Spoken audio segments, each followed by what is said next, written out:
ভোটের আগের দিন আমার নিজের ভাইপোকে অ্যারেস্ট করেছে ওসি। এ সুরের বাচ্চাকে আগে দেখবো, এই সুরের বাচ্চাকে আমি এমন শিক্ষা দেবো, এই অতনু দাসকে এর বাবার 14 গোষ্ঠীর নাম ভুলিয়ে দেবো। এই লালগোলাতে 500 মুসলমানের লাইফ শেষ করে এসছে, শক্তিপুরে এসেও অনেক কিছু করেছি। আমি অনেক ধৈর্য ধরেছি, শুধু সময়ের অপেক্ষা। এই মে মাসের মধ্যে এসপি কে ভদ্রভাবে বলবো, এই ওসি কে যাতে সরানো শুধু না, একবারে ওকে পোস্টিং দিতে হবে। যদি না দেয় 10,000 লোক নিয়ে থানা ঘিরে একে কলার ধরে থানা থেকে বের করবো। কারো বাপের ক্ষমতা থাকে তো আমাকে রুখে নেবে।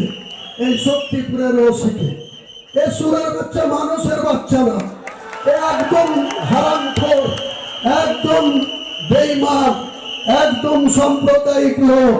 সরকারি চেয়ারে বসে যেভাবে তিনি এখানে নির্বিচারে অত্যাচার করেছে মানুষের উপরে,